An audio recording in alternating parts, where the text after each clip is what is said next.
Ameen rounds உங்களை அன்போடு வரவேற்கிறது. நாம இப்போ சைக்காலஜிய தமிழ்ல பார்த்துட்டு வர்றோம். இப்போ நம்ம பார்க்க போறது உள்ள கிளர்ச்சியா செயல்பாடா எது முதல்ல? உள்ள கிளர்ச்சிகள் எத்தனை என்பதை பற்றி சில ஆண்டுகளுக்கு முன்னாலெல்லாம் பெரிய பெரிய பட்டியலெல்லாம் வெளியிடுதுண்டு.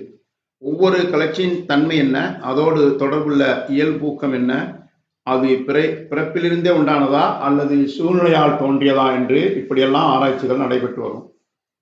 நடத்தை கொள்கை, அதாவது பிஹேவியரல் சயின்ஸ் சைக்காலஜி தோற்றுவித்த வாட்சன் என்பவர் பச்சை குழந்தைகளை கொண்டு ஆராய்ச்சி நடத்தியதன் பயனாக மனிதனுக்கு அச்சம், இனம், அன்பு என மூன்று மூன்று உள்ள கிளர்ச்சிகள் தான் இயல்பாகவே அமைந்திருக்கின்றன என்று கூறினார். இவர் கூறியதை பொதுவாக எல்லோரும் ஆமோதித்தாங்க. ஆனால் அண்மையிலேயே சில உளவியலாளர்கள் செய்த ஆராய்ச்சியின் விளைவாக மேலே கூறியவாறு குழந்தைகளின் உள்ள கிளர்ச்சிகள் தெளிவாகவும் தனித்தனியாகவும் இருக்கின்றனவா என்பதில் ஐயம் தோன்றியிருக்குது. குழந்தை பருவத்தில் உள்ள கிளர்ச்சிகள் இருக்கின்றன என்பதை மட்டும் நாம் தெரிந்து கொண்டால் போதும். உள்ள கிளர்ச்சிகளை பற்றி இன்னும் ஒரு வேடிக்கையான விவாதம் உண்டு. அது என்னன்னா, உள்ள கிளர்ச்சி முதலில் தோன்றி அதன் விளைவாக செயல் நடைபெறுதா அல்லது செயல் நடைபெற்று அதன் விளைவாக உள்ள கிளர்ச்சி தோன்றுதா என்பதிலே பெரிய விவாதம் ஏற்பட்டுவிட்டது. மனசுல துயரம் உண்டாவது, அதனால ஒருவன் அழுகிறான் என்று நாம் சொல்லுகிறோம். அதுதான் உண்மை என்று நம்பிக்கொண்டிருக்கிறோம். ஆனா வில்லியம் ஜேம்ஸ் என்ற சைக்காலஜிஸ்ட், கார்ல் லாங் என்ற பிசியாலஜிஸ்ட் இருவரும் நமது நம்பிக்கைக்கு முற்றிலும் மாறான ஒரு கருத்தை சொன்னாங்க. அதாவது, முதல்ல மனிதன் அழுகிறான், பிறகுதான் துயரம் என்ற உள்ள கிளர்ச்சி தோன்றுகிறது என்று அவர்கள் கூறினாங்க. அதாவது உடலிலே மாறுதல்கள் ஏற்பட்ட பிறகே அவற்றுக்கேற்ற உள்ள கிளர்ச்சிகள் எழுகின்றன என்று அவர்கள் வாதித்தார்கள். இதை அவ்வளவு சீக்கிரம் நம்ப முடியல. இந்த கொள்கை உண்மை என்றும் உண்மை இல்லை என்றும் நிலைநாட்ட எத்தனையோ சோதனைகள் நடந்திருக்குது. நீ முதல்ல ஓட்டம் பிடிக்கிறாய், பிறகுதான் அச்சம் தோன்றுது என்று கூறினால் சிரிக்கத்தான் தோன்றும். ஆனா அவ்வளவு எளிதாக இக்கொள்கையை ஒதுக்கிவிடவும் முடியாது. வெரிங்டன், கானன் என்ற இருவர் தாங்கள் செய்த ஆராய்ச்சிகளை கொண்டு இக்கொள்கை தவறானது என்று காட்ட சில ஆண்டுகளுக்கு முன்னே முயன்றாங்க. ஆனா இவர்களுடைய ஆராய்ச்சிகளை கொண்டு இந்த கொள்கையை முடிவாக மறுக்க முடியாது என்ற ஆங்கல் என்ற மற்றொரு அறிஞர் தக்க காரணங்களுடன் விளக்கியிருக்கிறாரு.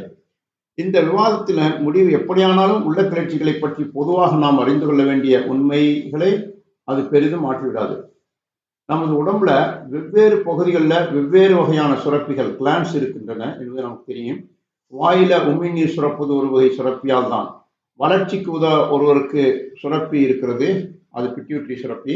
இப்படி பல சுரப்பிகள் இருந்தும் பல வேலைகளை செய்கின்றன. சுரப்பிகளிலே நாளமில்லாத சுரப்பிகள் சில உண்டு. அப்படின்னா என்ன? அவை தம்மிடத்து சுரக்கும் சுரப்பு பொருளை நேராக இரத்தத்தில் கலக்கும்படி செய்யுது. அவைகள் உள்ள கிளர்ச்சிகளால் உடம்பிலும் செயலியிலும் ஏற்படும் மாறுதலுக்கு காரணமாக இருக்கின்றன என்று கண்டிருக்கிறாங்க. அட்ரீனல் என்ற சுரப்பி சிறுநீர் பைக்கு மேலே இருக்குது. வலி, அச்சம், சினம் ஆகிய கிளர்ச்சிகளால அந்த சுரப்பி பாதிக்கப்படுது என்றும், செயற்கை முறையிலே அச்சுரப்பி நீரை ஒருவனுடைய இரத்தத்தில் சேரும்படி செஞ்சா அச்சத்தால் ஏற்படும் உடல் மாறுபாடுகள் எல்லாம் உண்டாகிறது என்றும் கானன் என்பார் ஆராய்ச்சியில கண்டிருக்கிறாரு.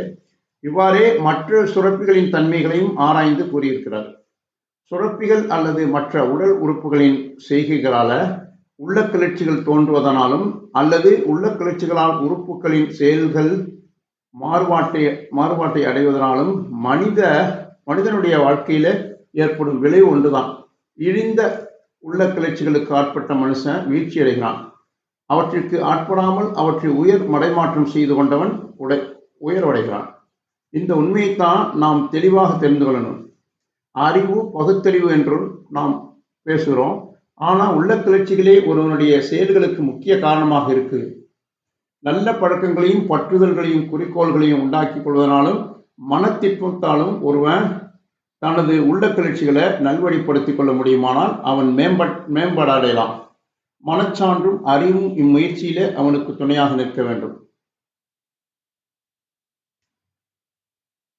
நாம இதுவரைக்கும் பார்த்தது உள்ள கிளர்ச்சியா செயல்பாடா எது முதல்ல மனிதனுக்கு ஏற்படுதுன்னு.